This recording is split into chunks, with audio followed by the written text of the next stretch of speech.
రంజాన్ మాసాన్ని పురస్కరించుకొని BRS, TRS social media నాయకులు అహ్మద్ పాషా ఏర్పాటు చేసిన ఇఫ్తార్ విందు ఘనంగా జరిగింది. ఈ సందర్భంగా పలువురు ప్రముఖులను, కార్యకర్తలను మరియు మిత్రులను ఆయన సాదరంగా ఆహ్వానించారు.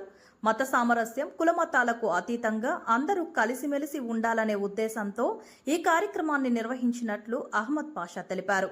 పార్టీ శ్రేణులతో పాటు సోషల్ మీడియా ప్రతినిధులను ప్రత్యేకంగా ఆహ్వానించి పండుగ శుభాకాంక్షలు తెలియజేశారు. రాష్ట్ర ప్రజలందరూ సుఖ సంతోషాలతో ఉండాలని, గంగా, జమున, తెహజీబ్ సంస్కృతి వర్ధిల్లాలని ఈ సందర్భంగా వారు ఆకాంక్షించారు. రంజాన్ పవిత్రతను చాటుతూ అందరి మధ్య ప్రేమ, సోదరిభావం పెరగాలనే లక్ష్యంతో ఈ విందును ఏర్పాటు చేశాం.